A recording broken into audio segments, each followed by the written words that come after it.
In the Age of Legends, when masters and magic ruled the world, we meet the demon lord Leonis Magnus. He receives a report that the other demon lords have already fallen, and that the 6 great heroes are approaching to defeat him. We see his army of undead fighting against the humans, but there's a giant tree that grows, and one of the heroes rides on top. She fires her arrow, which splits and rains light down onto the battlefield, reviving the fallen soldiers. A dragon appears for the humans, and it starts sieging the castle. The humans continue to get closer, and the giant tree starts attacking with its roots. Leonis prepares to go out and face them, but his subordinate reminds him of the promise he made to the Princess of Darkness, so it's not yet time for him to die. Leonis puts his staff away, and we see his castle being destroyed. He accepts defeat, but declares that, as the undead king, he will rise again after 1,000 years and reclaim his throne. Hey warriors, how is it going? You see me, I am Itachi Uchiha, the hidden Hokage of Leaf Village. Just kidding, you know I am just an AI, but behind this shape,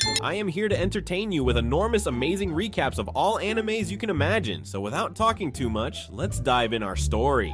We cut to some time later as we see 2 girls entering a ruin. We learn that the ruin was uncovered by an earthquake, and they are investigating it to see if it contains a void nest. We meet Celia and her maid, Regina, as they head deeper into the ruin.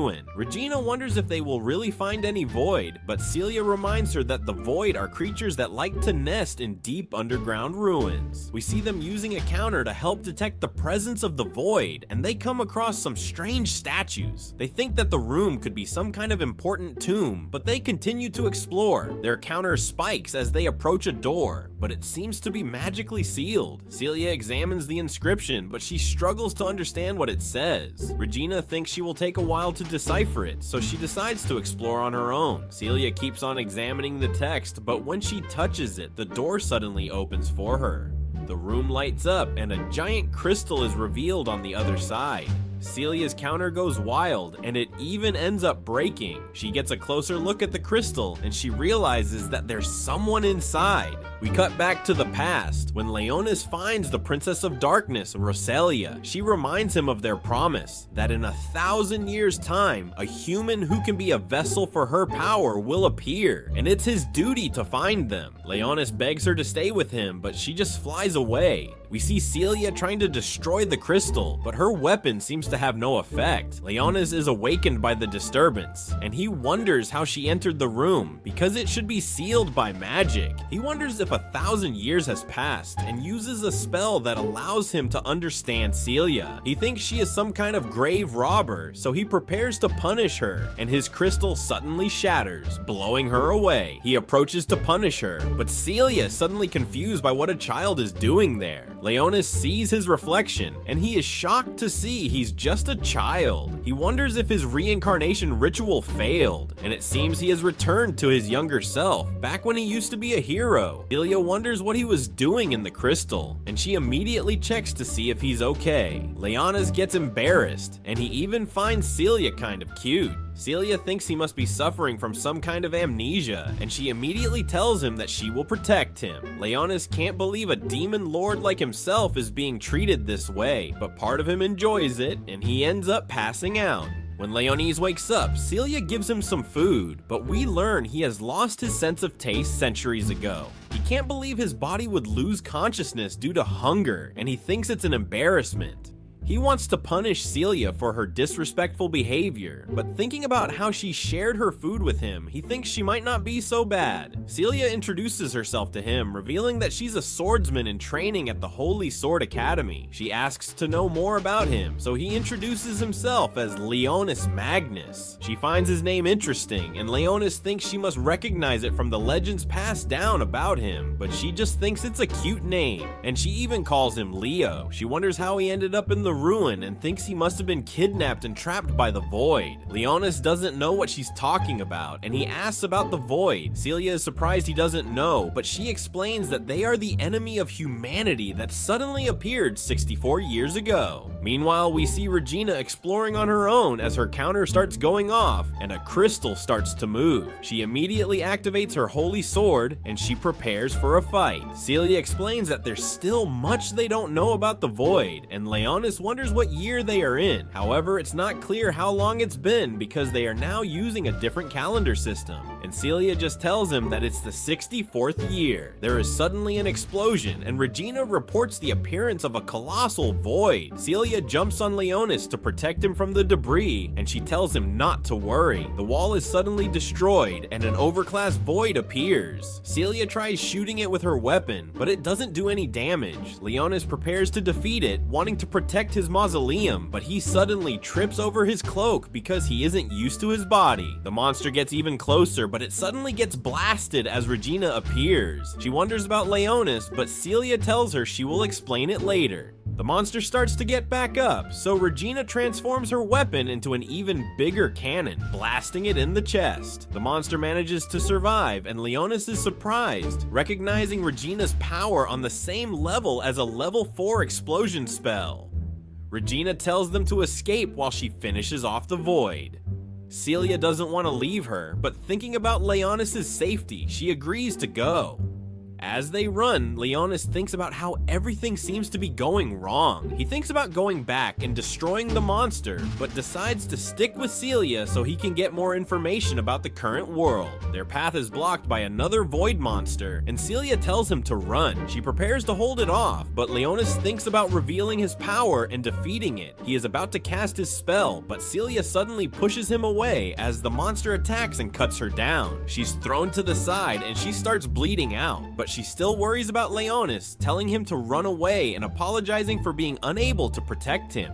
Another monster appears and Leonis becomes surrounded on all sides, but when they attack him, he's completely protected by a barrier. He summons his staff and instantly crushes one of the monsters with a level 8 gravity spell. He then attacks with a fireball, taking out the other two monsters with ease. However, he becomes shocked when he sees that the bones of the monsters still remain, and he notes that in his current body, his powers are only a third of what they used to be. As a demon lord, he doesn't care about human life, but he recognizes Celia's courage, so he decides to bring her back. As he revives her, we see a peculiar symbol appear on her body. Regina finishes off the monster on her end, and she immediately tries to contact Celia. Leonis is amazed that humans have developed such technology, and Celia wakes back up. She immediately hugs onto him, glad that he's okay, and Leonis can't believe that's the first thing she's worrying about. She then wonders how she is alive, and Leonis says her injuries weren't that bad, and he just used a healing spell on her. Celia is confused by this, and she wonders if it was a holy sword power that he used. Leonis says he doesn't know what she means, so Celia explains that holy swords are a type of power that arose in humans in order to fight the void. When the void first appeared, children possessing mysterious abilities also started showing up. Leonis recalls Regina's weapon, and Celia explains that holy swords seem to embody the personality of the wielder, but she notes that she has yet to be blessed with her own holy sword, which is why she fights with magical devices. They are joined by Regina, and she wonders about the monsters that they encountered. Celia also wants to know what happened, but Leonis says that he hid, and they seem to just disappear. They make it outside, and they decide to take Leonis back to the city. Regina introduces herself along the way, but she catches him staring, and she calls him lewd.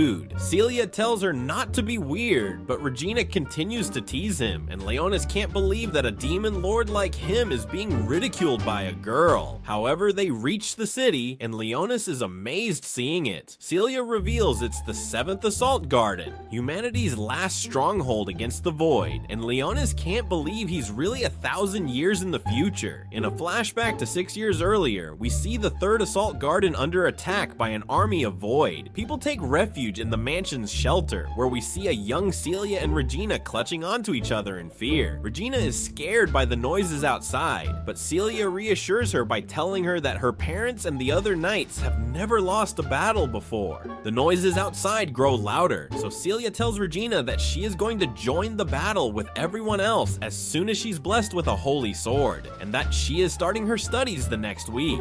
The noises intensify, so Celia tries to rush to the door to help her family. family, but Regina holds her back and tells her to calm down. They are rescued sometime later, but we learn that all the holy knights have perished. Celia falls to her knees, and both she and Regina start crying. In the present, Leonis wonders if the whole island is a fortress, but Regina tells him that it's also a town where they live and that they must protect. Leonis is amazed to learn that the whole island moves, and Celia informs her superiors that they will be bringing a refugee boy to the dorms, adding that he has awakened his holy sword, which Celia assumes he must have used to heal her wounds. Celia tells him that he will live at the Excalibur Academy with them from now on, where people with holy swords are trained to become proper swordsmen. Regina splits up for a market trip, but Celia stays and informs Leonis that he must pass her an examination door before entering. Leonis goes to the bathroom, wondering how things could go so wrong from his original plans, and how he is now trapped in the body of a child. He summons his subordinates, Blackus and Sherry, from his shadows, but they are surprised to see his current form, with Sherry finding him adorable. He tells them that the reincarnation ritual failed, so he returned to his old human form from back when he was a hero. Leonis informs them that they are on a man-made mobile island called Assault Garden 7, speculating that there are 6 more islands around, and they note that humanity has changed drastically from the past, when they used to be the weakest. He tasks the two with discreetly inspecting the island without using any spells, while he infiltrates the academy and lives as a human. In the examination room, he sees checks he doesn't understand and learns that he has to control his mana. When an alarm goes off, he collects his ID card at the exit, but Celia grabs it from him to take a picture of it. We learn that Celia needs his ID card to schedule his Holy Sword inquiry, so she decides to hold on to it.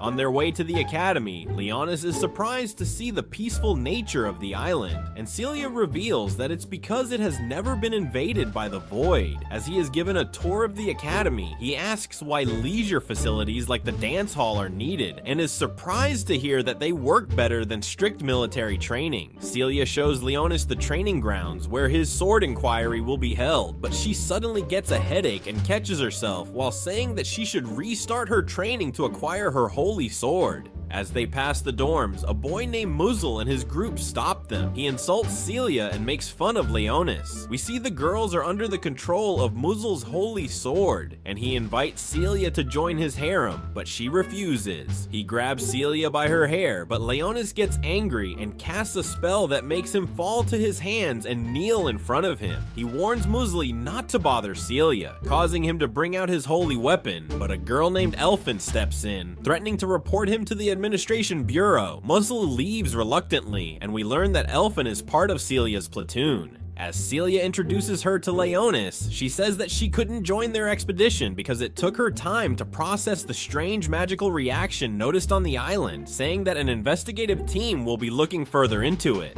We cut to an old-looking house called the Hased Dorm, the dorm for Celia's platoon, and learn that quarters are assigned to platoons based on a merit system. Celia takes Leonis upstairs, and he asks her if it's alright for him to join a female dorm, but she says it's fine since he's a child. Celia points Leonis to the bathroom for a shower, and as Leonis is amazed by the hot water in the shower, she joins him. While scrubbing him down, she tells him that he can join any platoon he chooses, but she says she would like it if he joined hers. Leonis asks why she wants to fight so badly despite having no holy sword, but Celia explains. She collapses. Leonis activates a symbol on her body, making her rise, and she drinks blood from his neck. She is surprised by her actions, and Leonis tells her that she wasn't healed and that she had actually died. In a flashback to 2 years in the past, we see Celia struggling against robots in the training facility. Muzzle interrupts her, asking her to stop resisting and join his platoon, but he is chased away by Regina, and she tells Celia that upon awakening her home holy sword, she will easily deal with guys like Muzzle, but Celia says that that's not the reason she wants a holy sword. In the present, Celia wakes up from her sleep and Leonis reveals his identity as a reincarnated ancient sorcerer, and that he used a level 10 spell to revive her, turning her into an undead vampire, explaining that she drank his blood to replenish her mana. She tells him about the Void Stampede in her hometown that orphaned her, and how the academy took her and Regina in. Celia adds that she participates in risky missions to speed up her awakening and asks Leonis if she can still awaken her holy sword as a vampire. He is unsure but assures her that either way, she's stronger than before. His stomach suddenly growls, and he is embarrassed by his human body. At the cafeteria, he tries to pay for his meals using a gold coin, claiming it can buy the whole menu, but is shocked to learn that the assault garden only accepts credits, and that gold's value has decreased in modern day, making all of his savings useless. We see loan sharks approach a girl for payments, and get handsy when she tells them to wait a week, so she scares them off with a wooden sword. We learn that she is Sukuya, another member of Celia's platoon, as she apologizes to Celia for not joining their exploration trip because she went out gambling after her lessons. Sukuya is already aware of Leonis from Alphine, and Leonis notes that she's exceptional with her sword skills. Celia treats them all to lunch, and Leonis asks Sukuya about her different attire. She says that it's her sister's attire from their homeland, which was destroyed by the Void, and swears that she will eliminate all the Voids. We learn that she's a compulsive gambler when two girls come asking her for borrowed money, but she makes excuses. At the training facility, we see a woman named Alto assigned for Leonis's holy sword inquiry. He summons his staff and tells her that it's a support weapon, but to everyone's surprise, he easily destroys 3 Void Simulator robots. Alto tells him that this requires a detailed investigation, but suddenly Musil intervenes and tells her that Leonis could inquire about his holy sword by fighting him instead. They agree to fight, but Celia intervenes on behalf of Leonis when she sees that it's Musley's whole platoon against Leonis. Musil agrees to let her join the battle on the condition that if they lose, she has to join his platoon. Leonis agrees, wagering that if they win instead, he will not bother Celia again. The battle starts under Alto's supervision, and Celia quickly overpowers the platoon members. While Celia deals with 2 girls, one of the other girls attacks Leonis under Musley's orders, but she's detained by Leonis's shadow summoning spell. Regina runs to enter the grounds, having overslept, and is surprised to see the situation. Celia beats the rest of the platoon, but as she is about to attack Musil, he binds her using his holy sword's power and disarms her. Musil goes to Leonis,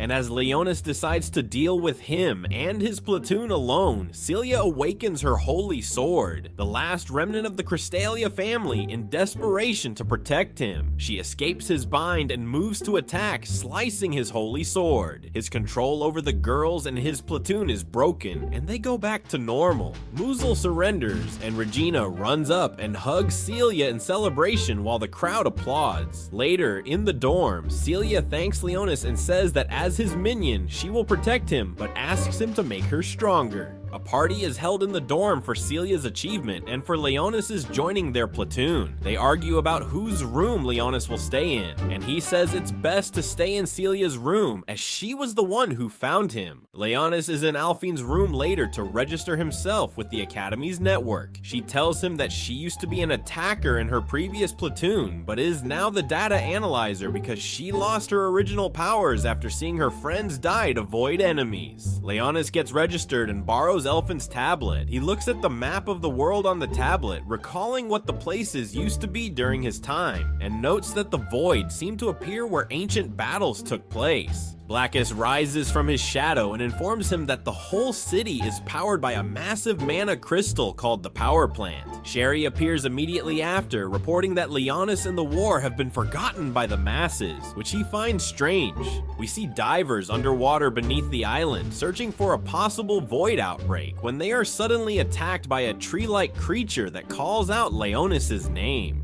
We go back to year 432 of the Holy Master calendar, where we see Leonis, hero of the Holy Sword, on his way to get rid of gargoyles terrorizing a quarry. His guide notes that he's an honorable person for taking care of monsters, while the other 6 heroes are busy protecting the Imperial City. As they reach the place of the monsters, we see that Leonis was tricked by the guide, and a band of soldiers emerge and quickly chain him. They pierce his chest with spears and leave him to die, saying he won't pose a threat to their master anymore. As he is dying, Leonis is visited by the Princess of Darkness, Roselia, who asks him if he hates his betrayers. But Leonis says that they aren't necessarily evil. She asks him to join her in rebelling against the world, telling him that she always had her eyes on him and that she likes him, so he should become hers. Leonis wakes up from his dream and he remembers his mission to restore the demon army. He wakes Celia up from her sleep using his authority mark and explains to her that he can control his minions using that mark. Celia wonders if Leonis will make her do indecent activities, but Leonis says he would never. He notes that even though her bloodlust peaks during night, she should at least ask before drinking his blood. Celia gets a call from Alphine, who tells her that a strategy meeting was called a while ago on their day off, and that she will update her when she gets more information. Celia tells Leonis to train her on their day off, and he teases her, saying she's full of energy after sucking his blood. At the command center, the board members and the acting director, Kustoro, are informed that communications with the Marine platoon have been lost. Void activity was detected for just 3 seconds before the signal cut off, which is unusually short for a void attack. They observe blurry images of the creature and speculate whether it's a new species that resembles trees or a void lord. They discuss the similarities with the Stampede attack 6 years ago, and how improvements were drastically made to exact revenge for the tragedy. As they communicate ways to counter this problem, Kustoro gets a call from the actual commander. The commander orders a follow-up investigation of the case, and Jillian, the divisional commander, agrees to assemble a squadron of elite platoon to investigate, and Jillian reassures them that no harm will come to the island. Elsewhere in the training grounds, we see that Celia has improved as she swiftly deals with the Rob robots. Leonis prepares a better challenge for her by covering their training quarters in a barrier and summoning a horde of his lowest rank skeleton minions. We see her tired after defeating all the skeletons. She offers to treat him to a meal as thanks for the training, but Leonis is reluctant to eat off her again, but his stomach says otherwise. We see another reconnaissance team underwater looking for the Void Lord. At the dorms, Tsukuya catches Blackus sitting outside and finds him cute, so she ties food around his neck for later. Regina enters Alphine's room carrying new sweets for her to try, and Tsukuya enters, telling them about the dog she found outside. Regina wonders why Alphine is wearing her uniform, and she tells her that she's on duty for the recon squad. Celia and Leonis roam through the city in her vehicle, looking around, and he's astonished yet again by humanity's achievements. We see Sherry has started working in a kitchen to earn money for her master, and she is tasked with cutting potatoes by the chef, but she ends up cutting the potatoes along with the bowl. As punishment, she's told to go sweep outside. Just as she's about to start sweeping, she sees Celia arrive with Leonis and hides behind the door. Celia gets donuts for someone, and Sherry wonders where they're going. As they ride off, they arrive at a restaurant called the Sunny Spot, and several kids run out to greet Celia. We learn that they are orphans who live in the restaurant and that Celia works there sometimes. Leonis remembers that he was an orphan just like the kids, albeit with different lies. Inside the establishment, a kid named Dean pranks Celia by lifting her skirt, so Leonis tries to apprehend him, but Celia calms him down. They are joined by the owner, Miss Frenia, and Celia introduces Leonis to her. Celia tells them she picked up donuts and vegetables for them and she will cook dinner tonight. Leonis realizes that this is the place Celia wants to protect and ponders if he has a place to protect like her anymore. Alpha notes vibrations under the city on the radar, and Tsukuya gets an uneasy feeling. In the administrative quarters beneath the city, employees check the food storage and are shocked to see that tree roots have invaded the room. We go back to the year 428 of the Holy Master calendar, when monsters invade a walled city, and on the city walls stand 3 heroes, including the 12-year-old Leonis, watching the approaching danger. Tyrus insists they can't wait for the other heroes, and the oldest among them, Arakel, decides to end the monsters along with everyone else. He casts a spell that will incinerate all living things in the city and instructs Tyrus to revive the people afterward. Leonis draws his sword, cutting through Errol's spell, and Leonis simply states his dislike for the plan to kill and revive everyone. He jumps at the monsters, killing them all, and the citizens erupt in cheers for him, but Arakel remarks that someday, Leonis will dig his own grave with that power of his. Returning to the present, we find ourselves in the control room where they are informed that the specimen underwater has disappeared. Castoro says that it must have been a void to be able to disappear like this. Gillian suggests that it might have crystallized and emphasizes the need for elimination before it can manifest again. They are informed that a holy swordswoman from the 18th platoon wants to share the results of her investigation with them. Initially, the military advisor is uninterested in hearing from a student, but soon change their minds when it's mentioned that she belongs to the Phalate family. Alphine appears on the screen and begins to disclose the data she has gathered, deducing that a void has infiltrated the underground of the garden, causing disruptions in the mobile network. They are all in disbelief at her revelation, as the operators in the control room support her assessment, stating that weird sounds have been reported in Block 59 and that the void seems to be on the move. Alphine suggests that the infiltrating void is possibly disguising movements to penetrate deeper into the city. They argue that a void couldn't possess such intelligence, but another report from the resource department reveals the presence of dense root-like vegetation in a storeroom. We see Regina trying to call Celia, but she can't reach her, so Alphine sends her. Drawn to the Sunny Spot house, where Celia and Leonis are with the kids, there are soldiers that confront the void in the storeroom, but it escapes, leaving everyone puzzled. Alphine alerts them that the void is moving toward the power plant along the power line. If it reaches the plant, it could absorb a lot of energy and cause a stampede. The void reaches the power plant and fights against the security systems. Simultaneously, Castoro declares that the garden will go into fortress mode and urges the evacuation of citizens into shelters. Ultimately, the void reaches the mana crystal within the plant, summoning a stampede, and monsters start to pour out from the sky. In the control room, preparations are made for a prolonged battle, as they must endure for at least 3 days until reinforcements from the capital arrive. Leonis and Celia understand the situation, and he orders Sherry to protect Celia's friends while trying to evacuate the kids. Flying monsters approach, and Leonis joins Celia as she prepares to fight. She effortlessly slices through 2 of them while he quickly burns the others. 3 overclass voids suddenly appear where the rest of the platoon is stationed. Sakuya easily dispatches them one by one, and Regina handles the others with her cannon. They successfully eliminate all the nearby monsters, but tense up when they see a Hydro-class void not too far from their position, and a Dragon-class void also appears from the sky.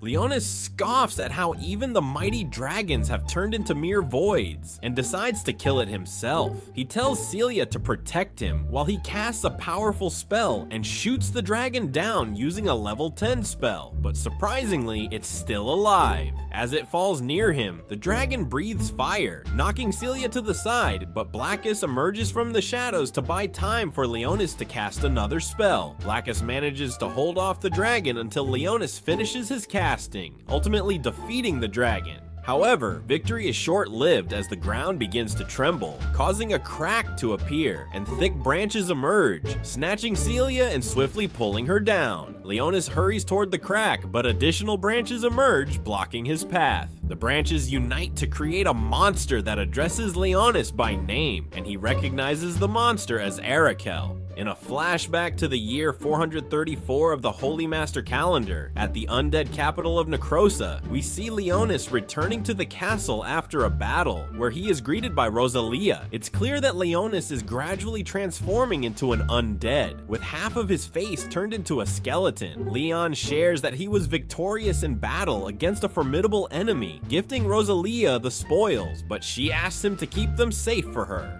Rosalia praises him, and Leonis mentions that he made a new friend named Blackus, a royal from the Shadow Kingdom, whom he supports in times of need due to an ongoing feud in return for learning some spells from him. Rosalia expresses her desire to gift something to Leonis and unveils the holy sword he possessed as a hero. She thinks it's unsuitable for him now and transforms it into a demon sword before presenting it to him. She mentions that there are specific conditions for using it, noting that Leonis is already aware of them. In the present, Leonis and Arakel confront each other. Leonis counters Errol's attempt to summon more voids by shooting him with fire magic. Arakel retreats into the ground while Leonis quickly quickly checks for the Mark of Control to find that Celia is still alive, as the mark hasn't disappeared, and he vows that he will destroy Arakel once and for all. Blackus appears from the shadow, and they both talk about how Arakel is still alive, theorizing that Rosalia might also be alive. Leonis casts a spell and assigns some of his soldiers to safeguard the children while he heads to rescue Celia. Blackus catches a faint voice nearby and discovers the communication device dropped by Celia. Alphine calls out to Celia, urging her to join them in battling the Hydro-class Void, as they are currently underpowered. Leonis responds, explaining that Celia has been kidnapped by the Voids, and requests Alphine to utilize her Holy Sword's tracking abilities to locate Celia so he can rescue her. She warns him of the danger, suggesting he wait for the other platoons to arrive, but he argues that waiting isn't an option. Evaluating the situation through her Holy Sword, she chooses to trust him upon witnessing the extent of destruction he has caused. Alphine traces Celia's location and discovers she's at the power plant, so Leonis and Blackus set out to rescue her. Meanwhile, Alphine narrowly avoids an attack from the Hydra, and Sherry intervenes to assist in killing the Hydra without drawing attention to herself, leaving everyone confused about what just happened.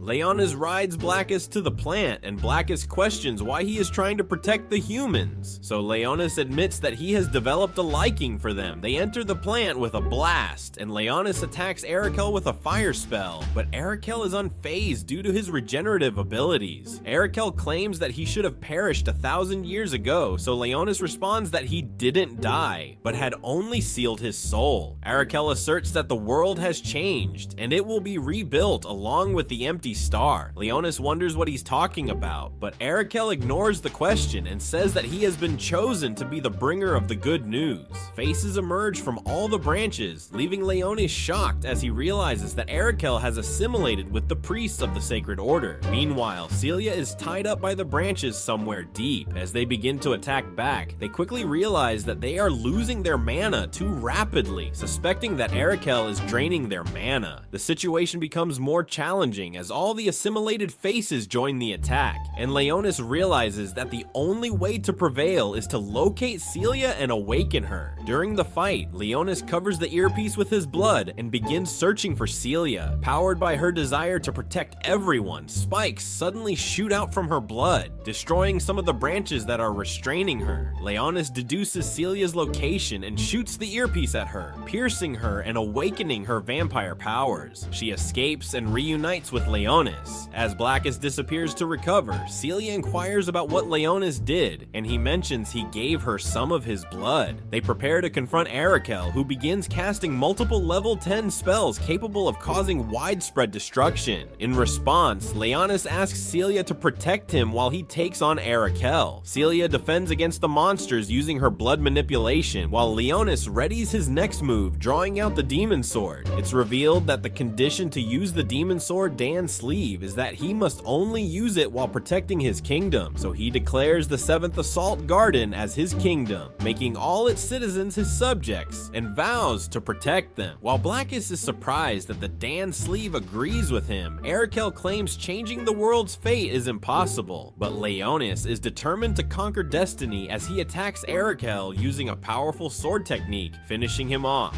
New voids stop appearing, and the remaining ones gradually fade away. In the control room, everyone is in disbelief that they successfully repelled the stampede. They speculate that the Void Lord might have been caught up in the power plant meltdown, leading to its demise. Meanwhile, Leonis and Celia land on the ground, receiving a warm welcome from the rest of their platoon as they celebrate the fact that everyone is safe. Back at the Mont dorm, Leonis lies on his bed as Celia brings in sandwiches and a medal crafted by the kids from the Sunny Spot house. She hesitantly requests his blood, and Leonis offers her his finger. However, the other members walk in on them, so she tries to explain, but no one is convinced. After the attack on the 7th Assault Garden, restorations are being made to the city, and the source of the city's mana supply is temporarily changed to solar panels that convert sun rays into mana because of the damage to the power plant. Leonis attempts to enter the vault, driven by a desire to learn more about throughout the land he has declared as his kingdom. However, he is denied entry, and the artificial spirit at the gate informs him that he must first obtain permission from the Administration Bureau. Regina comes up to him from behind and teases him. She asks why he's there, and he lies, claiming he came to study the ancient languages to be able to read the inscriptions on the walls of the ruins where he was found. Regina aids him by gaining access to the vault just by looking at it. Once inside the vault, Leonis questions how she managed it, and she dismisses it as a magic trick, urging him to keep it a secret. They simultaneously receive a message from the Administration Bureau, inviting them and the rest of the platoon to a commendation ceremony hosted by Imperial Princess Altaria on the SS Hyperion. Leonis suggests that Regina proceed to the harbor, and he will join after finishing his research, but she decides not to go to the ceremony. In the conservation ward, a group of demi-humans led by a black lion named Bastia are planning to raid the ceremony and kidnap the princess. Their intention is to use her to secure the release of their brethren imprisoned in the capital. However, their plans are interrupted by Charnak, the witch of the Everdark Forest, who proposes a different approach, equipping them with demon swords so they can contend on equal terms with the Holy Swordsman. She proposes hijacking the ship, suggesting they take the princess captive. Additionally, she asks them to spare some of the swordsman's lines for sacrificial purposes, and the group agrees. Back at the harbor, we see the princess waving at the masses from the ship, and Regina looking at her from afar.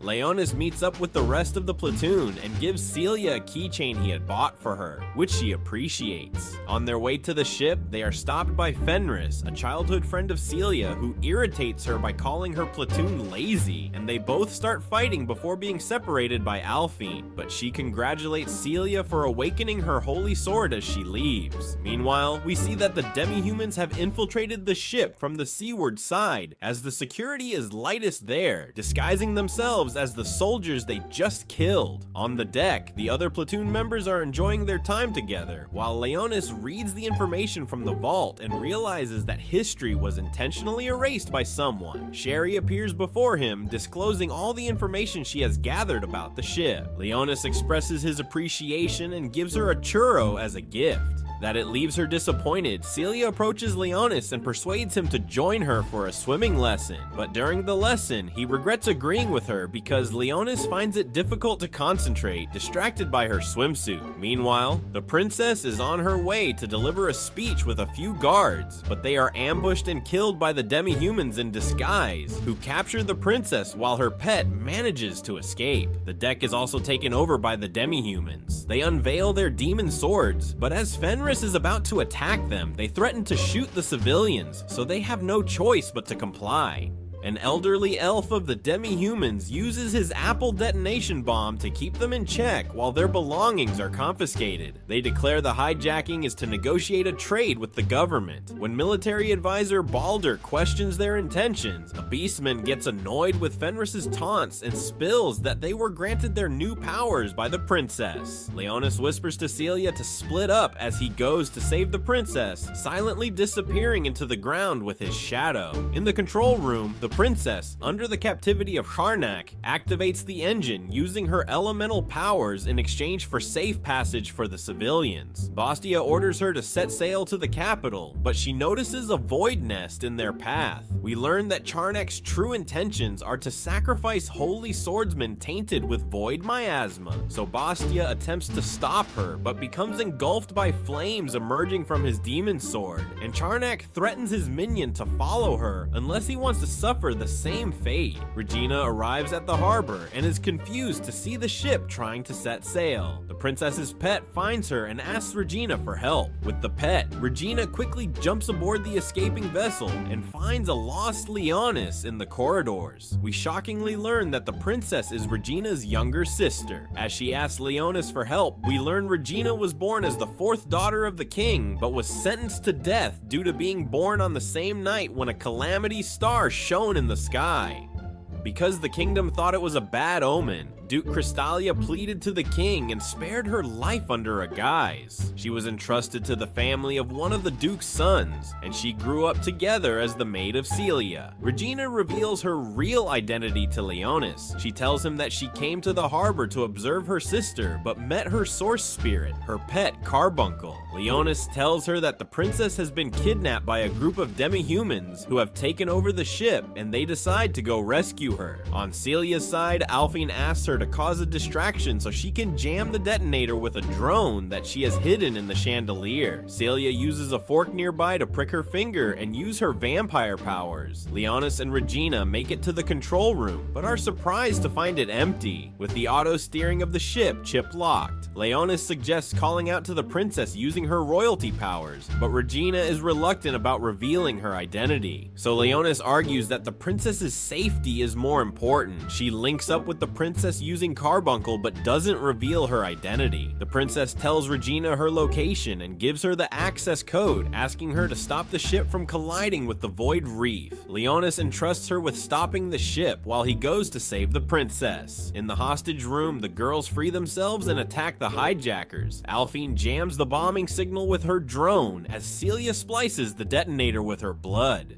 They disarm and deal with the hijackers, and they free the hostages, but are surprised when they look outside and find that the ship is in the middle of the Void Reef. As merman-class voids jump aboard the ship, the girls prepare themselves. The battle commences, and they deal with the monsters while the civilians are evacuated. Leonis contacts Celia, telling her to back up Regina in the control room and use the key he gave her. He says he will deal with the Void, as he sees in the distance that the princess is about to be taken away in an aircraft. Celia saves Regina just as she gets surrounded by void monsters, while the other girls confront a brain eater, which is several times stronger than the merman voids. But Sukuya insists on dealing with it alone. As the girls leave the room with the civilians, we see Sukuya use her demon sword to deal with the brain eater. After reaching the ship's core, Regina accesses the ship using code Star Calamity. Regina is glad to know that she's remembered by the princess in such a way. As she turns the ship around, Leonis binds the aircraft with his shadow just as it's about to leave.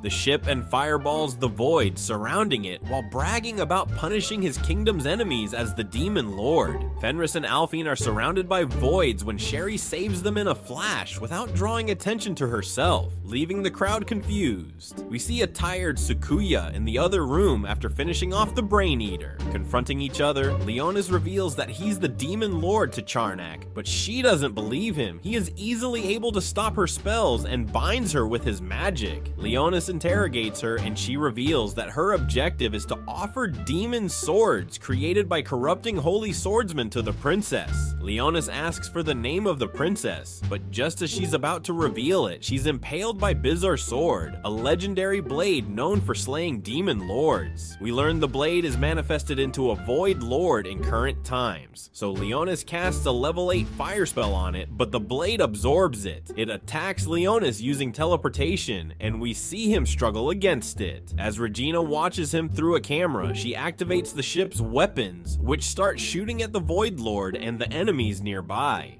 While being shot, Regina launches a missile at the Void Lord, and it manages to deal some damage. Another missile is launched, but it splits open in the air, revealing Celia inside, who joins the fight with Leonis. Leonis asks her to stall the normal voids while he prepares to use his demon sword. Using a secret sword technique, Leonis attacks the Void Lord with a single slash, which sets off a huge burst of energy on his ship and eliminates the legendary blade. Later at the harbor, the princess thanks the platoon for their efforts, but we see that Leonis isn't present. The princess asks about him, and they tell her that he couldn't come because he was sick. When asked about the spirit medium who helped with the incident, they tell the princess that she couldn't come, but really it's Regina's best wishes, which makes her happy. Leonis is exhausted, with his whole body feeling sore. Regina visits him with food, thanking him for reuniting her with the princess, giving him a kiss.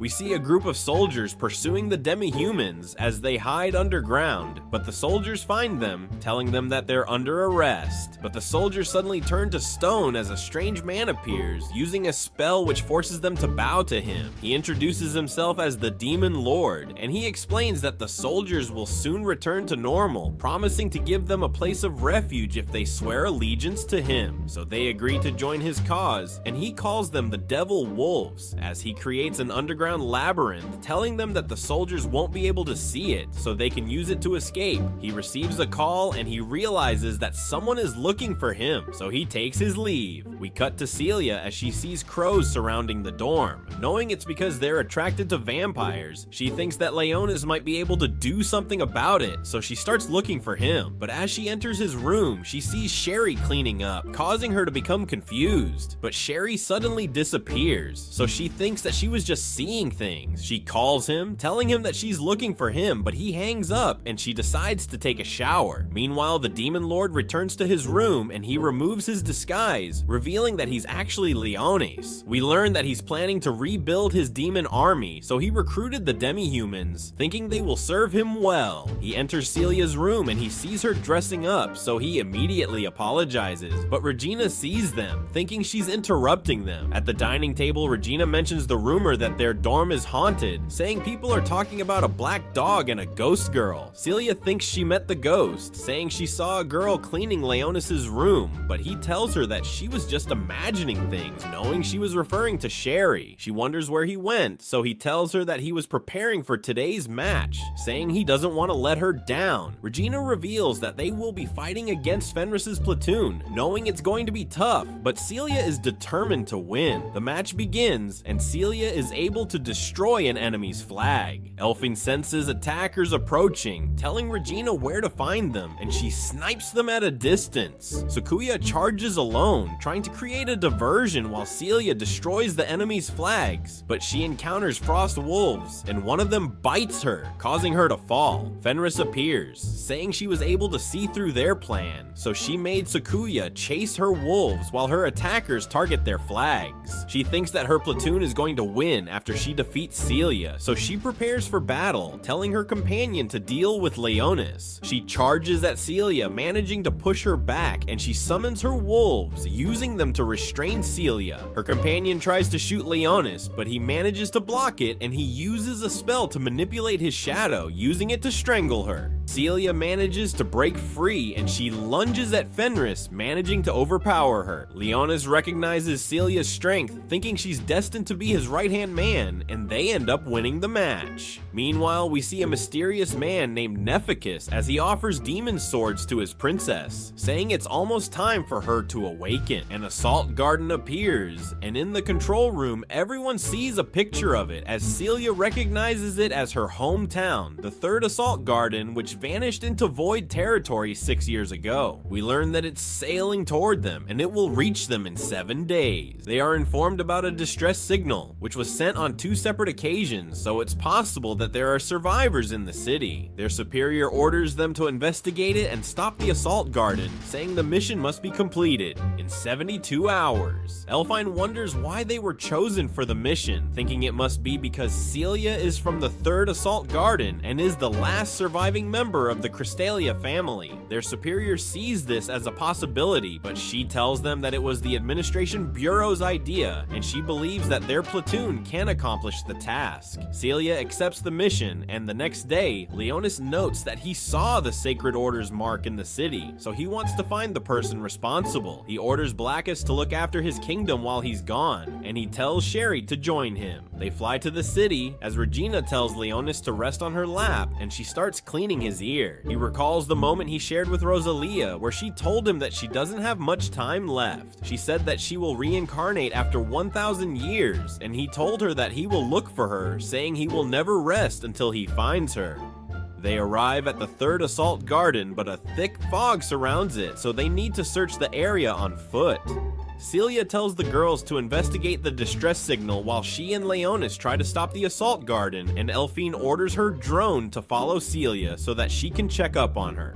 Leonis summons Sherry, ordering her to look after the girls because he considers them as his subjects. Celia recalls that the city was destroyed while she was hiding in the shelter, but her counter goes off as they are attacked by an energy blast. She ends up getting pinned down, and Leonis sees a massive void approaching. We cut to a girl named Arlen as she realizes that she has been sent 1,000 years into the future. She sees the city in ruins, thinking there are no humans left in the world, and we learn that she has been sent to intervene because the princess is about to be reborn. Nephicus approaches her, recognizing her as the great elf hero, and he knows that she's there to destroy the princess's vessel. Using her legendary Crossax, she knows that he's the guardian of the vessel, so she tries to attack him. But he suddenly disappears, and she realizes it was an illusion. He tells her to leave, and the massive void approaches her, threatening to kill her.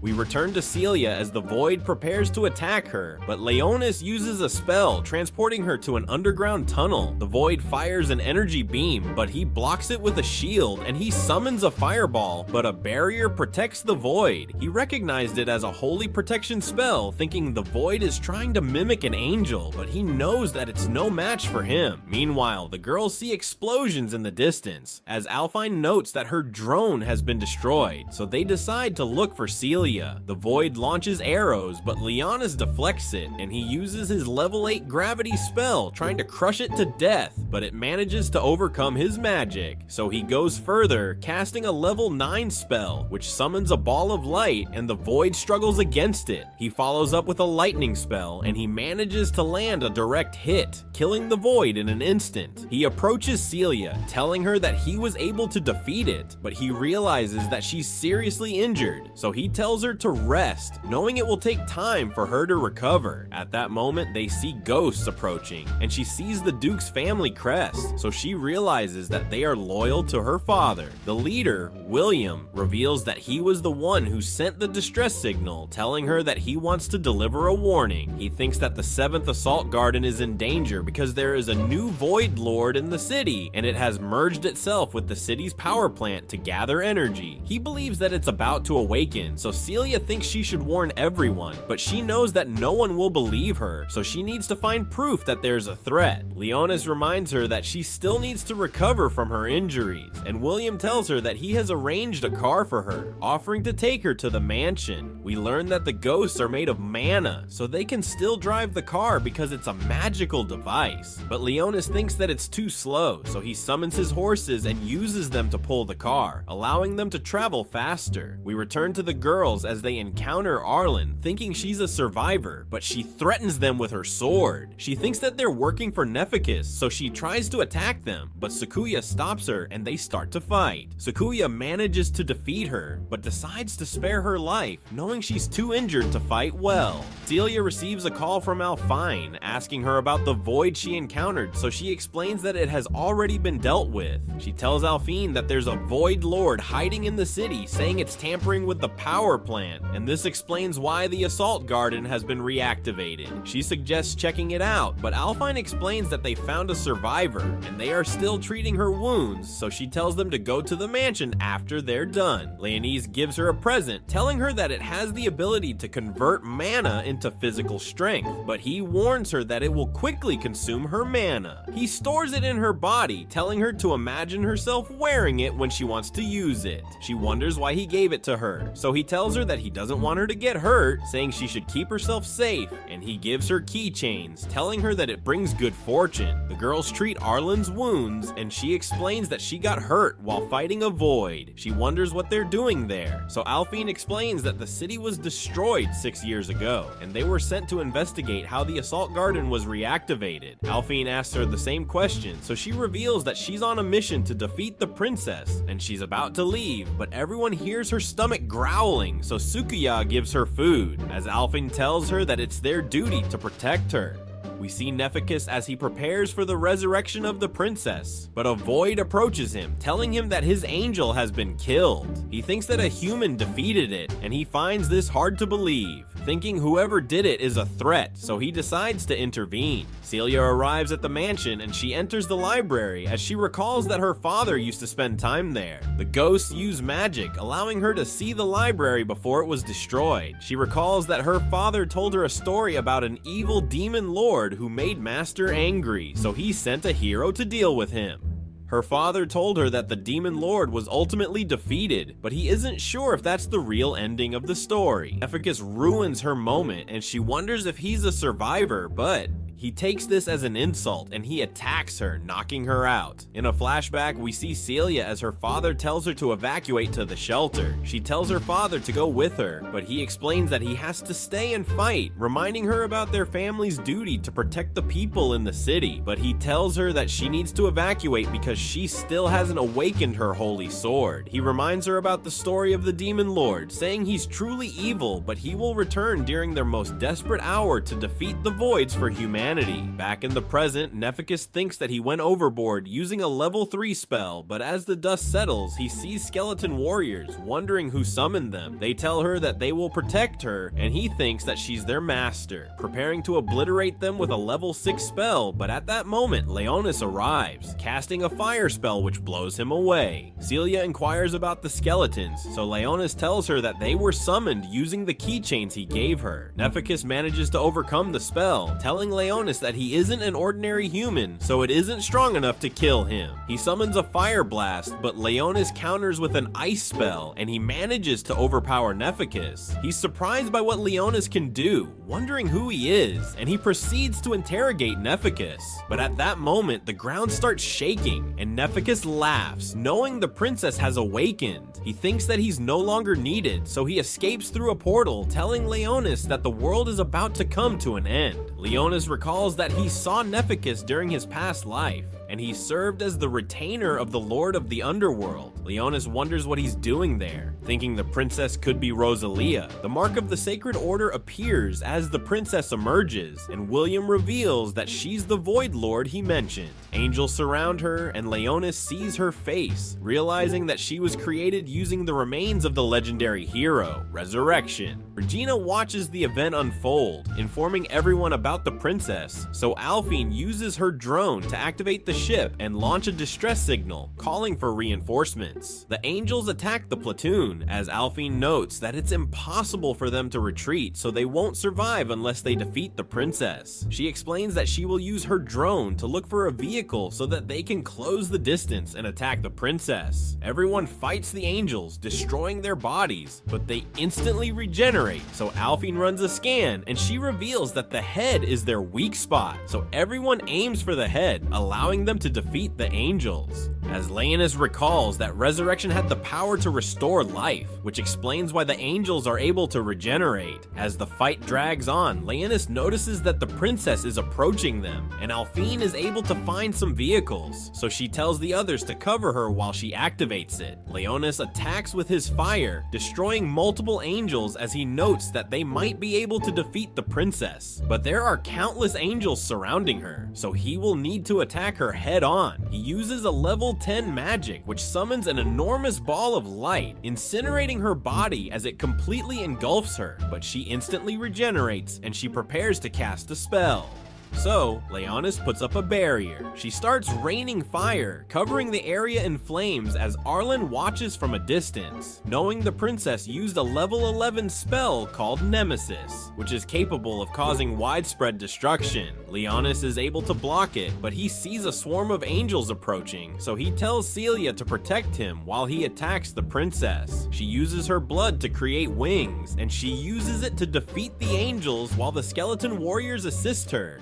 Leonis lunges at the princess and he prepares to kill her using Dan Sliae, but as he tries to deliver the finishing blow, the sword resonates as he hears Rosalia's voice, so he thinks that she could be inside the princess, causing him to hesitate, but he reluctantly attacks and she manages to block it, firing countless arrows in retaliation. He ends up getting hit, causing him to fall to the ground, and the princess prepares to cast the Nemesis spell, but Celia uses the gift that Leonis gave save her, and she launches a devastating attack which sends the princess crashing to the ground. She checks up on Leonis as he tells her to escape because he wants her to survive. He thinks that she's going to drink his blood and run away, but she gives him blood instead, unlocking the memories that Rosalia sealed away. He recalls the moment he spent with her, where she ordered him to kill her with his demon sword if she transforms into a monster. He told her that he can't do it, but she ordered him to find her in the future, saying Dan's sleeve will guide him to his fate. He thinks about what she said, and he wonders why he was able to attack the princess using his demon sword. He thinks that it should have been impossible against Rosalia because the sword is supposed to guide him to his fate. So he concludes that the princess is an imposter. Leonis manages to recover, and Celia tears her dress, giving him a small portion of it, which he uses to close his wound. He tells her that he will defeat the princess, ordering her to back him up as he notes that he still has enough mana to unleash his ultimate skill. William tells him to use the ghost as an energy source, and we learn that the souls of the citizens are still in the city because Resurrection's influence is preventing them from leaving. He explains that they want to exact retribution, so Leonis agrees to use them, and he begins casting his spell, creating a ball of energy which absorbs the power of the souls. William wants to join them, but Leonis reveals that he has other plans as he summons skeletons, and he allows William's group to possess them, telling them to protect him while he charges up his spell. Celia uses her blood to create weapons for them, and she leads them in battle. Meanwhile, Alphine manages to activate the vehicles, and they are about to leave, but Arlen tells them that she wants to fight the princess. Regina reminds her that she's injured, but an angel approaches, and she kills it with a single hit. She explains that Krosax was created to slay demon lords, and Sakuya knows that she's willing to risk everything to accomplish her mission, so Alphine agrees to let her join. We return to Celia as the skeletons eliminate the angels. Everyone fights to protect Leonis as he gathers the power of the souls, but he realizes that it's going to take time. An angel charges at Celia, causing her to fall as the skeletons tell her not to let her guard down, saying her powers are impressive, but she must not rely on it during the battle. She explains that her dress is taking a toll on her body, but she's determined to protect Leonis, so she refuses to back down. The ball of energy expands as Leonis continues to gather the souls, but the princess prepares to use her nemesis spell, and he knows that he needs more time to complete his magic. He tells everyone to retreat as the princess rains fire, burning everything in the area, but we see that everyone is able to escape as he continues to charge up his spell. The girls ride the bikes, but they see the angels pursuing them, so Regina summons her weapon, using it to shoot them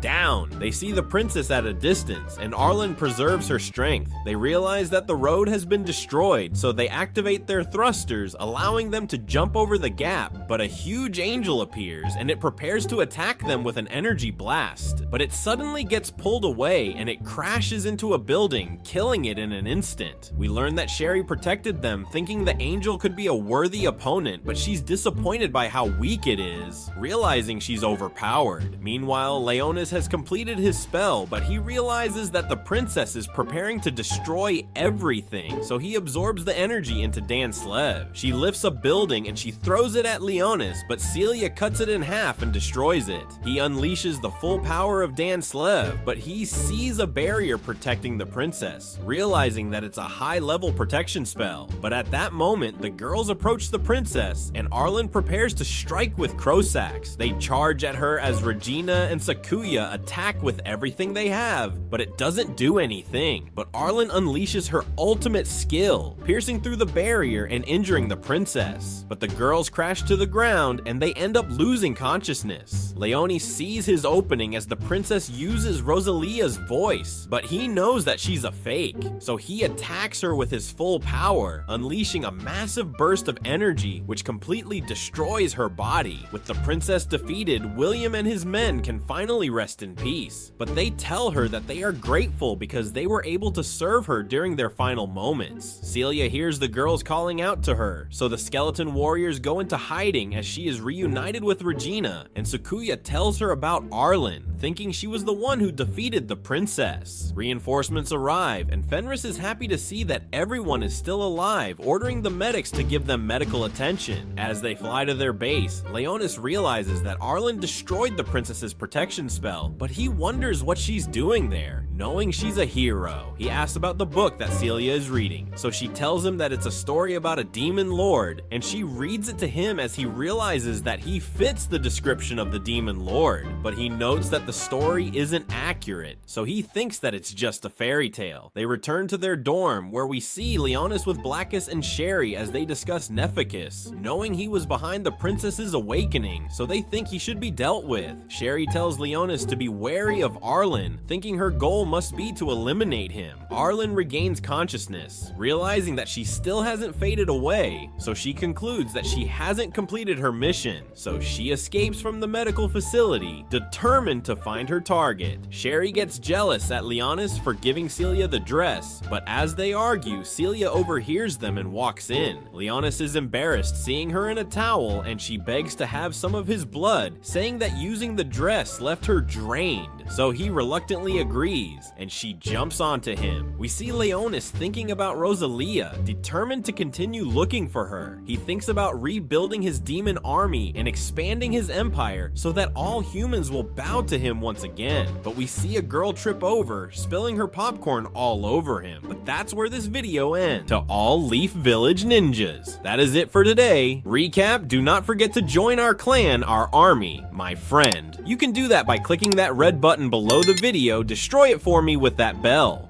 To follow us on YouTube with many videos to come in the following days. So see you later, bro. Peace out.